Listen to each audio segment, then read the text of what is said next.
I don't know where you are on crypto. You were so negative for a while and just definitive, like you always are. You may know nothing, but you're never in doubt. But you were so negative. Then you got totally positive. Do you own Bitcoin now? Kevin, what's your position in crypto right now? You do.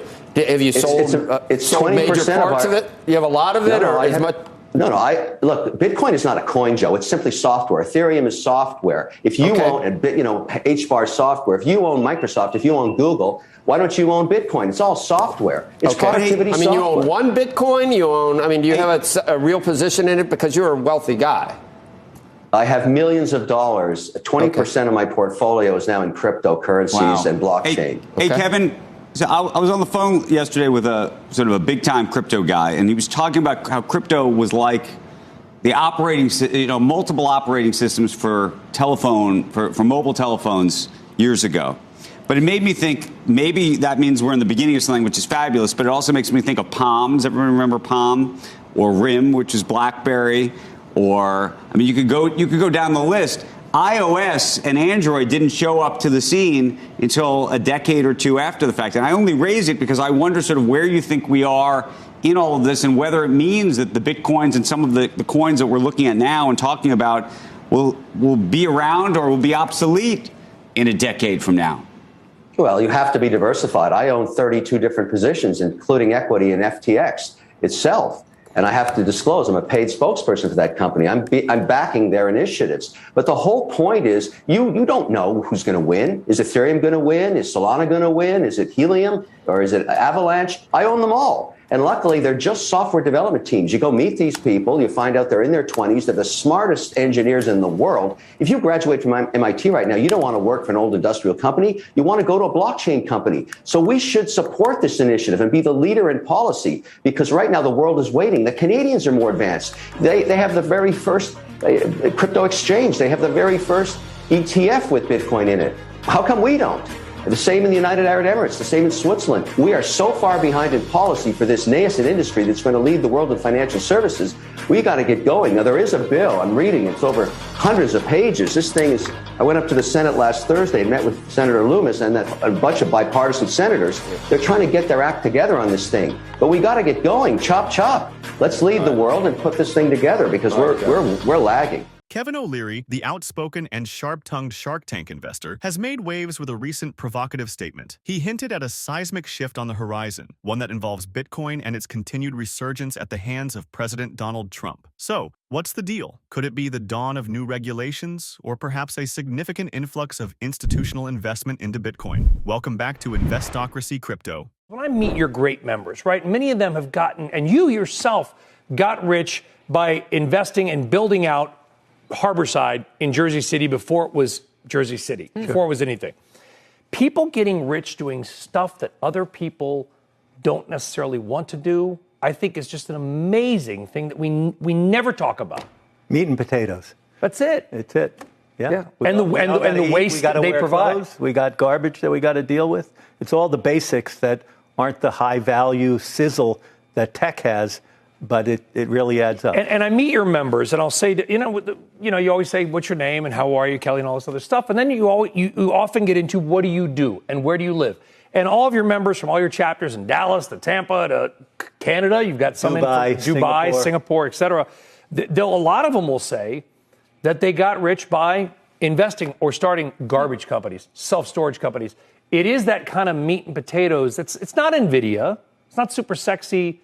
But it is really important, and it's a good way, I think, to get rich. Oh, we have a lot of high-tech members as well. Today, we're 1,600 members around the globe managing $200 billion. So these are the top entrepreneurs from all over the globe, and they've made it in technology, and they've made it in basic services, and that's what we're all about. And we were talking about how they made their money. What are they doing with it now? So we're at an amazing moment. Our asset allocation survey just out has 79% in long-only risk-on assets. Wow. Public real estate, private real estate, and private equity. The amazing thing, though, for the first time in 17 years, we're below 10% in cash. We just dipped to 9%. This had been the most constant 12% over 15 years. So while we're risk on and pretty exuberant, The last time we had this level of cash was right before the great financial crisis. That's where I thought this was going. I'm like, no, see, just when we're all feeling like, okay, everyone gets around to the position, and then there's no one left to get into the market, no one left to get into risk. Where do we go from here, Michael? So our members, even though it's 79%, a majority of that is in private assets, private real estate, just what you were talking about. It's not just self-storage, it's every business across the globe. But it's when you can own it, roll up your shirt sleeves, make a difference. That's where the real value is created.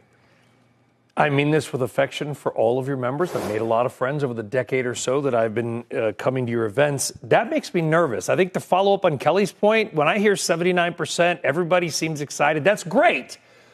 But when I hear the cash level is the lowest since right before the financial crisis, I'm not sure that's great. Is the exuberance, to coin a phrase, irrational? So that's what makes our meeting so exciting, because the majority of our members are exuberant, but many have lived through the problems we're talking about. You know, if you look at the Russell 3000 from last year, 46% of the companies lost money. Only the average would have been a 3% return. It's the Magnificent Seven that distorted or obscured. So when you have that kind of diversion or dispersion, sometimes that's a harbinger of some concerns ahead. Kevin O'Leary, renowned for his brutal honesty and sharp business acumen, recently set the financial world abuzz with his commentary on cryptocurrency regulation. O'Leary suggested that with Donald Trump's presidency in 2025, a wave of regulatory changes for cryptocurrencies is expected, particularly benefiting Bitcoin. And here's the kicker. He explained that regulations create a haven for institutional money, making them feel secure.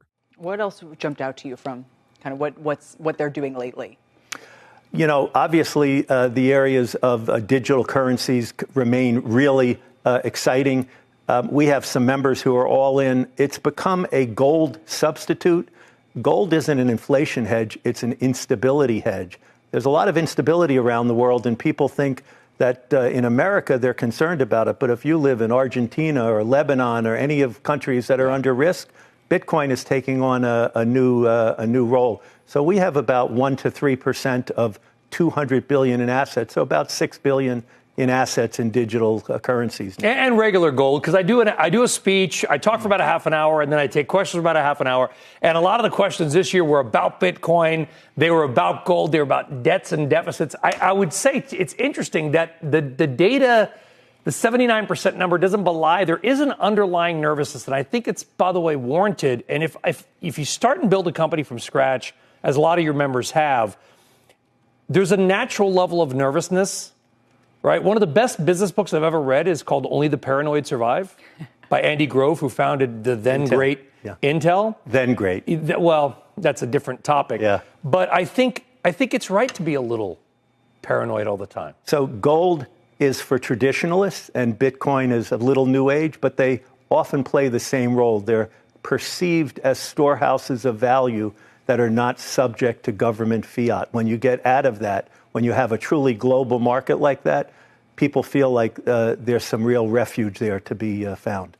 But why is regulation such a game changer? According to O'Leary, regulations provide assurance that gets the institutional brokers off their metaphorical dating apps and into serious, long-term partnerships with cryptocurrencies. These entities crave clean dealings, no felonious histories, just clear skies and regulated exchanges like M2 Exchange in Abu Dhabi. His words resonate strongly with many investors who are tired of shady dealings and desire credibility and transparency in their financial investments. But before going any further, if you made it this far into the video, thank you. These videos take a lot of effort and time to make, so if you enjoyed them, please hit the like button and subscribe to the channel. This goes a long way in helping us grow. That said, back to the video. What is your take, though, on the argument, and especially around crypto, but other things as well, that rather than create new rules or even new laws that might have to be put into effect, that you have effectively regulated through legislation?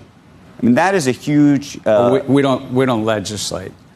No, I understand that you don't legislate, but that rather than have legislation or push for legislation or even implement rules that could be with real sort of bright lines, if you will, that what's happened here, especially in the crypto world, is that it's been done through the form of legislation.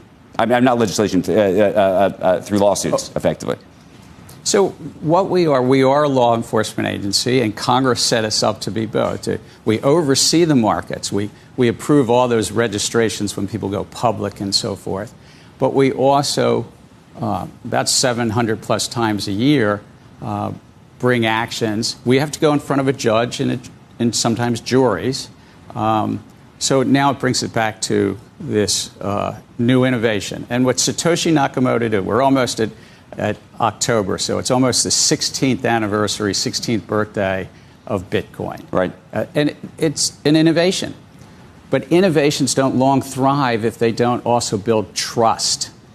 I mean, the automobile wouldn't have survived if you didn't have traffic lights, if you didn't have stop signs, and even cops on the road to make sure there weren't accidents. And so that's part of our role as being cops on the beat, and the rules are about the traffic lights to make sure. So in crypto, if you want to raise money from the public, there's a basic idea that you put out fundamental disclosures so that the investing public gets to choose. So is your argument that you're doing this to make crypto stronger? We're again, merit neutral. Crypto is only a small part of our capital markets. I mean, it's a little less than 1% of the world capital markets. But it's basically to instill trust and protect investors. Look at the leading lights in this field, in the crypto field just 2 years ago. A number of them are in jail right now. And I'm not just talking about SBF. I mean, a number of others. Yeah. And there's been tens of billions of dollars of losses and bankruptcies and so forth. What field in America, innovative field in America, survives without building trust in that field and protecting investors or consumers? You know, if you're selling cribs or something, you don't want people to have a problem with the cribs.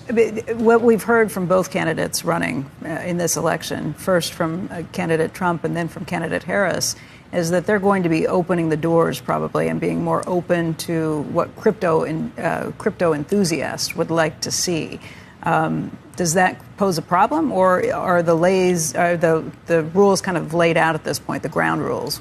I'm not going to comment on elections. I'm in a role that I've worked on elections, and I love that too. No, I'm not asking for a comment on the election, just on the policies that both candidates seem to be embracing. But on the policies, I think it's quite clear that investor protection helps build innovation. Innovation is compatible with investor or consumer protection if it's about automobiles or cribs or anything else. I think they complement each other. And I said this when I was teaching back at MIT. I said, this field will not long survive if you can't build that investor trust in the markets. So does the idea of a looser policy concern you, that it would break down trust and the public would be at risk? Well, I think that we have a time-tested set of laws and rules in our securities markets. Basic things. Investors get to decide, but they get disclosure. Roosevelt called it the Truth in Securities Act. The basic idea, we're in this building that NASDAQ exists. NASDAQ doesn't have the conflict of also running a hedge fund, trading on the market, and those conflicts inside of those.